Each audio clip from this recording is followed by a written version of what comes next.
Did the fight back start here?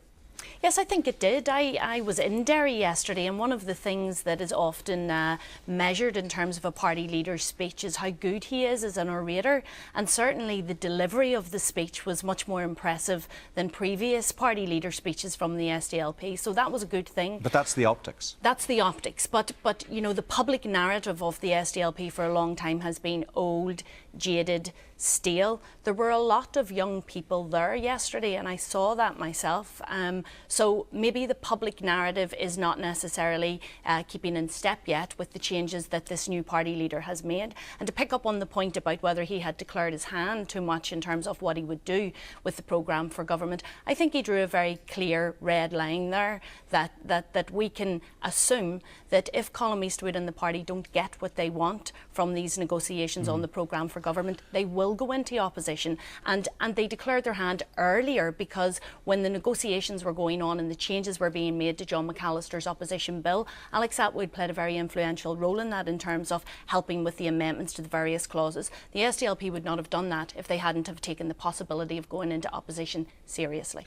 Pete, do you think declaring the party's hand in the way that Colum Eastwood did last night is a wise thing? Is that a masterstroke, or is it a foolish thing to do 7 or 8 weeks out from an election? Well, the fundamental problem he has is he's engaged in a minutiae of how the Assembly works and the rules and the functions of the Assembly, which aren't really something that get people to come and vote for you. What he needs is a very clear message on certain themes. So if we had this ministry, we would stop this, or we would reduce waiting lists, or we would invest in universities. He needs one very simple message. Sinn Féin have a simple message. We want a united Ireland. We're aiming for united Ireland. That's the politics of Sinn Féin. The one thing he does have, which will help him, is he's leading a generation that has been in waiting. He's leading a generation of people who are very active, who are very keen, and who will go out and knock doors and will rally the support base that is within the SDLP.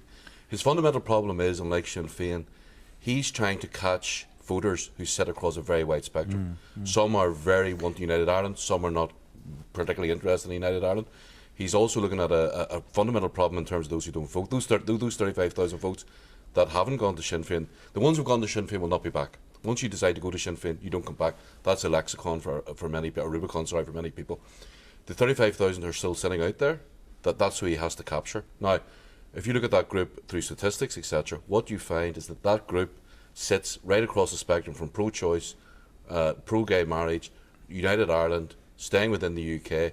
He has to catch an awful lot of people who think very, very differently. And that's a real challenge for Colum Eastwood. In a sense, Cathy, you could argue he has to be all things to all men. For example, in Derry, where Martin McGuinness is coming back to challenge him, he has to out-green Sinn Féin, but elsewhere where he wants to pick up transfers from moderate unionists, he has to extend the hand of friendship in that direction. That's quite a difficult trick to pull off. It is, and it has been a difficult trick for them in the past as well, which meant that they ended up with just one minister in the executive. Now, the SDLP have a serious question that faces them. If they run the possibility next time round of having only one minister again, and we can't say, well, you were part of the institutions, it's as much your fault as it is the DUP or Sinn Féin's fault, as a minority partner in that executive, the party will then have to consider, do we want to do this all over again, or do we think as a temporary measure we should go into opposition, hold the two main parties to account, and then come back stronger in the next election? And you heard the leader say that this is a long-term strategy. I don't necessarily think that they think they're going to crack it by May. OK, just very briefly, he's got 14 seats at the moment. Do you think he'll come back with something in and around that? And how dangerous for him is it if he comes back with 10 or 11? I think he has an opportunity between now and May for a bit of a bounce. I think he's good, he's articulate, he's confident. I think he'll be secure in that sense. It's a longer-term strategy, which he has to get right because he's covering a catch-all electorate. OK, all right. Thank you both. Let's just